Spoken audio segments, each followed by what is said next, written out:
Bonjour à tous, merci de nous retrouver sur Justice en Lumière TV pour un autre point de l'actualité judiciaire au Bénin. Le procès de Louis-Philippe Roundéyon, l'ex-directeur général de la police nationale, s'est ouvert ce lundi 16 septembre 2024 à la Criette. Il a été présenté au juge, vêtu d'une chemise bleu ciel, sous son gilet de prison. L'ex-patron de la police nationale a plaidé non coupable, tout comme son co-accusé Amoussou Kossi Camille. Ils sont accusés d'incitation à la rébellion, de harcèlement par voie électronique et de complicité. 6 avocats dont maître Abiba Touré, avocate de l'ex-président ivoirien Laurent Gbagbo et inscrite au barreau de Seine-Saint-Denis en France, forment le conseil qui défend les prévenus. La défense a déploré les conditions d'arrestation du général Louis-Philippe Roundéyon et la manière dont la procédure a été menée. Selon les avocats, le mandat de dépôt comporte des mentions inexactes. Ils ajoutent que l'ex-patron de la police nationale aurait été menotté de 18h à 6h du matin.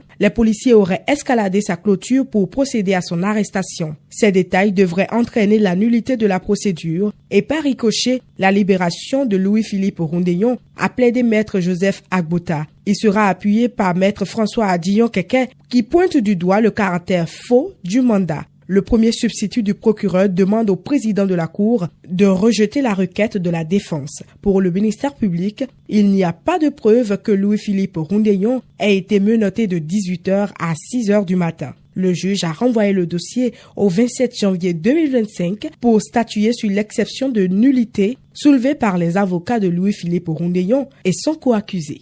Un banquier et son client ont été jugés par la Cour de répression des infractions économiques et du terrorisme Criette ce lundi 16 décembre 2024 pour vol de 54 millions de francs CFA à une banque. Les faits, selon la Cour, remontent à 2020 et s'établissent sur un montant de 54 millions de francs CFA. Le banquier a retrouvé un téléphone d'une de ses collègues dont le solde du compte Mobile Money était de 104 millions de francs CFA. Ne voulant pas se lancer dans la récupération des fonds au risque d'éveiller les soupçons, il a confié le travail à un client qui est devenu son ami. La difficulté pour les deux hommes était de parvenir à craquer le mot de passe du compte.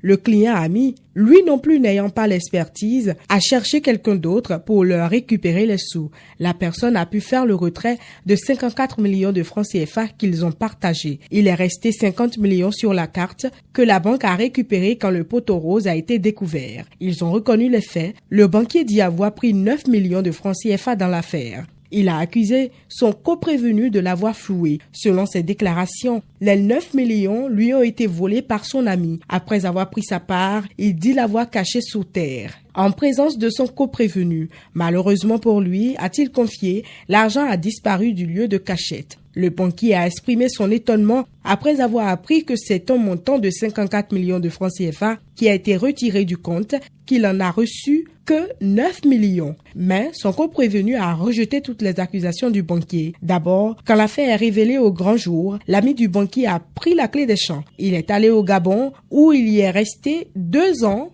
avant de revenir au Bénin, pensant que l'affaire serait classée. Mais il a été interpellé et placé en détention. Devant les juges, il a fait savoir que c'est celui qui l'a aidé qui les a floués tous les deux. Il se serait mis d'accord avec le technicien pour partager la proie en deux, 50-50. Il a confié que le technicien lui a présenté 28 400 000 francs CFA. Donc, c'est sur ce montant qu'ils ont appliqué les 50-50 et le banquier et son ami se sont retrouvés à 14 200 000 francs CFA.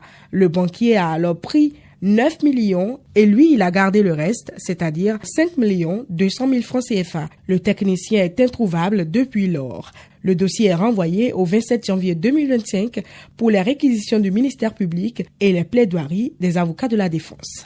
Toujours à la Criette ce lundi, le premier substitut du procureur a requis la relaxe pure et simple pour les 3 personnes impliquées dans l'affaire de retrait d'ananas béninois des rayons de grande surface en France pour contamination chimique. Il s'agit de l'ancien directeur de l'Agence de la sécurité sanitaire des aliments, APSA, d'un ingénieur de l'APSA et d'un importateur. Selon le ministère public, l'élément intentionnel fait défaut dans cette affaire. Il n'était pas dans l'optique de faire du mal, encore moins de porter préjudice à la filière ananas, a déclaré le procureur. Le délibéré est prévu pour le 3 février 2025.